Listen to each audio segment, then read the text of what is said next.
अब हम लोग यूनियन टेरिटरी जानेंगे उसके बारे में, लेकिन उससे पहले मैं आपको एक बहुत ही महत्वपूर्ण चीज बताऊं कि लेफ्टिनेंट गवर्नर और एडमिनिस्ट्रेशन दोनों में अंतर क्या है। क्योंकि आप देखो यूनियन टेरिटरी में कहीं कहीं पर आपको दिखेगा कि लेफ्टिनेंट गवर्नर बोले जा रहे हैं, कहीं कहीं पर एडमिनिस्ट्रेटर्स बोले जा रहे हैं।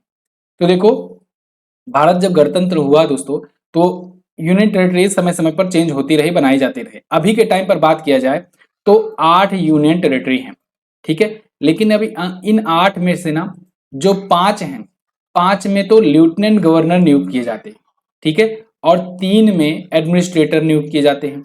5 में लेफ्टिनेंट गवर्नर और 3 में एडमिनिस्ट्रेटर नियुक्त किए जाते हैं। एडमिनिस्ट्रेटर जहां नियुक्त किए जाएंगे, इसका मतलब ये होगा कि उनका बैकग्राउंड जो होगा वो एडमिनिस्ट्रेटिव टाइप का होगा, यानी वो या तो आईएएस रैंक के या आईपीएस रैंक के होंगे। ये नियम है, आप ध्यान से समझिएगा, बहुत कंफ्यूजन वाली चीज है।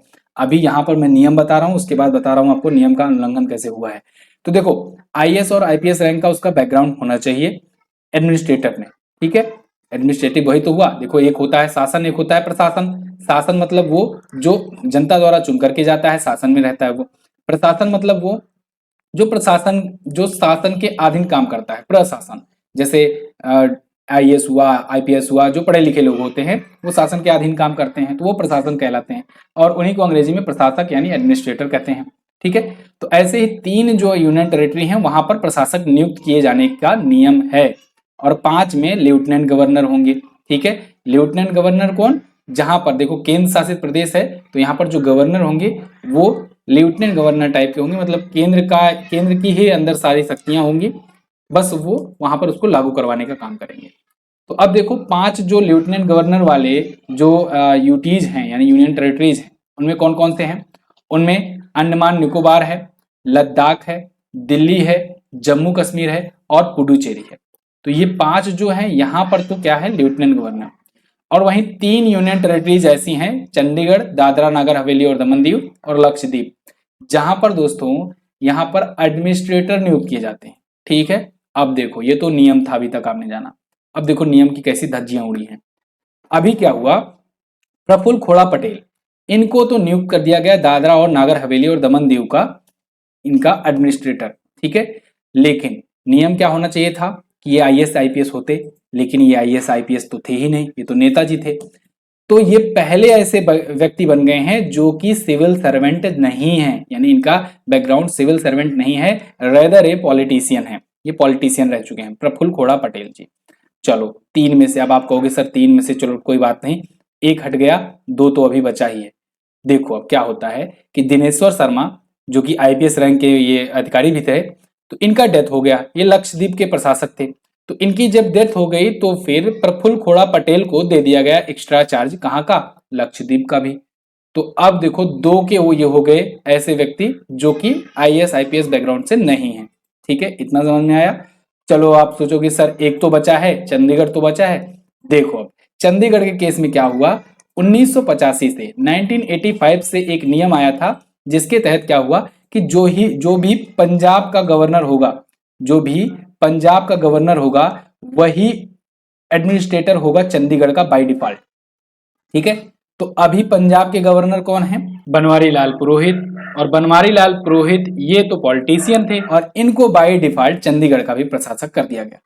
इस हिसाब से 3 के तीनों जो प्रशासक हैं वो आईएएस आईपीएस बैकग्राउंड से नहीं है, ठीक है। नियम लेकिन क्या होना चाहिए था कि वो प्रशासक होते। समझ में आया बात। अब देखो केंद्र शासित प्रदेशों को लिस्ट में देख लेते हैं कि कहां पर कौन से सीएम हैं और कहां पर कौन से लेफ्टिनेंट गवर्नर या एडमिनिस्ट्रेटर हैं। तो सबसे पहले पुडुचेरी से शुरू करते हैं। पुडुचेरी में देखो यहाँ पर सीएम है एन रेंगस्वामी। अब एक चीज और ध्यान रखना है, कुछ ऐसे यूनियन टेरिटरी हैं जहां पर उनका लेजिस्लेटिव असेंबली है, यानी जहां पर सीएम नियुक्त हो सकते हैं, ठीक है। कौन कौन से हैं अभी वो भी जानेंगे। तो देखो एन रेंगस्वामी जो हैं ये all India national Congress party से हैं, और ये पुडुचेरी के सीएम हैं यानी मुख्यमंत्री। और तमिलिसाई सौंदरराजन जो कि तेलंगाना की दोस्तों ये गवर्नर हैं, इनको एडिशनल चार्ज यहाँ का भी मिला हुआ है। तो यहाँ पर कौन है, ये लेफ्टिनेंट गवर्नर, जैसे मैंने आपको बताया यहाँ पर लेफ्टिनेंट गवर्नर नियुक्त किए जाएंगे, ठीक है। पुडुचेरी। दिल्ली में अरविंद केजरीवाल जी हैं। अरविंद केजरीवाल आम आदमी पार्टी से हैं और ये यहाँ के सीएम हैं। और विनय कुमार सक्सेना ये लेफ्टिनेंट गवर्नर है। क्या है, लेफ्टिनेंट गवर्नर है, ठीक है। चलो 2 हो गया। अब यहाँ पर दोनों में देखो लेजिस्लेटिव असेंबली है, लेजिस्लेटिव असेंबली है यानी विधानसभा है, तो यानी यहाँ पर सीएम आएंगे चुन करके, विधायक होंगे इनके, ठीक है। अब जम्मू एंड कश्मीर, इसमें भी दोस्तों लेजिस्लेटिव असेंबली है तो, लेकिन चूंकि अभी राज्यपाल शासन चल रहा है, अनुच्छेद 356 के तहत यहाँ पर राज्यपाल शासन चल रहा है, यानी राष्ट्रपति शासन जो होता है जिसके तहत राज्यपाल शासन करता है, तो इसलिए यहाँ पर मनोज सिन्हा जो हैं यही अभी लेफ्टिनेंट गवर्नर का काम कर रहे हैं। यहाँ पर अभी सीएम नहीं है, सीएम की सीट वैकेंट है, लेकिन यहाँ पर ध्यान रखिएगा लेजिस्लेटिव असेंबली है, ठीक है। तो यानी कि 3 ऐसे यूनियन टेरिटरीज हुए जहां पर लेजिस्लेटिव असेंबली है। अब लद्दाख की बात करते हैं। लद्दाख में देखो यहाँ पर लेजिस्लेटिव असेंबली नहीं है, सीएम भी नहीं होंगे, इसीलिए यहाँ पर इमेज भी नहीं है। यहाँ पर लेफ्टिनेंट गवर्नर होंगे और बीडी मिश्रा यहाँ के लेफ्टिनेंट गवर्नर हैं। इतना क्लियर हुआ। अब देखो अंडमान और निकोबार एक और है। अंडमान और निकोबार जो है एडमिरल देवेंद्र कुमार जोशी, ये यहाँ के लेफ्टिनेंट गवर्नर हैं, ठीक है ना, क्या है, लेफ्टिनेंट गवर्नर हैं।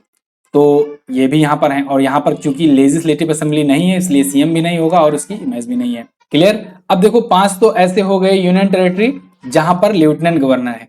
अब 3 आपके सामने ऐसे आएंगे यूनियन टेरिटरी जहां पर प्रशासक होने चाहिए, प्रशासक नियुक्त हैं। तो सबसे पहले चंडीगढ़, चंडीगढ़ में लेजिस्लेटिव असेंबली है, नहीं है, इसीलिए यहाँ पर सीएम भी नहीं रहेंगे, और यहाँ पर जो नियुक्त होंगे वो एडमिनिस्ट्रेटर होंगे। लेकिन चूंकि 1985 वाला नियम मैंने आपको बताया कि पंजाब के जो होंगे वही यहाँ पर बाय डिफॉल्ट नियुक्त कर दिए जाते हैं, तो बनवारी लाल पुरोहित ये पंजाब के भी हैं, तो इसलिए यहाँ पर भी प्रशासक नियुक्त कर दिए गए हैं। इसके बाद दादरा और नागर हवेली, ये सेकेंड ऐसा यूनियन टेरिटरी है जहां पर एडमिनिस्ट्रेटर होंगे, तो प्रफुल्ल खोड़ा पटेल जी को नियुक्त किया गया। इसके बाद लक्षद्वीप, लक्षद्वीप तीसरा ऐसा ये यूनियन टेरिटरी है, यहाँ पर इनको एडिशनल चार्ज दे दिया गया, यानी यहाँ के भी यही है प्रफुल्ल खोड़ा पटेल जी।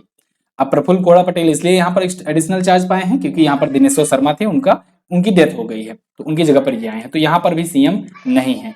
क्लियर है ना।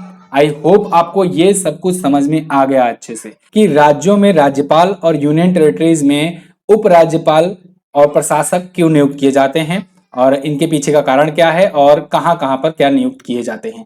आई थिंक आपका ये डाउट क्लियर हो गया होगा। आज सारे राज्यपालों की नियुक्ति हम लोग देखे, राज्यों के सीएम देखे हम लोग, यूनियन टेरिटरी और उसमें अंतर देखे कि कहां पर प्रशासक, कहां पर लेफ्टिनेंट गवर्नर और कहां पर गवर्नर नियुक्त किए जाते हैं, ये देखे। सारा कुछ हम लोगों ने इसमें एक वीडियो में कवर किया। आई होप आपके लिए ये वीडियो बहुत ज्यादा इंफॉर्मेटिव लगी होगी। तो this is the end of the video. Thank you so much for watching till the end, और मिलेंगे अब ऐसे ही और किसी वीडियो में, तब तक के लिए नमस्कार, जय हिंद।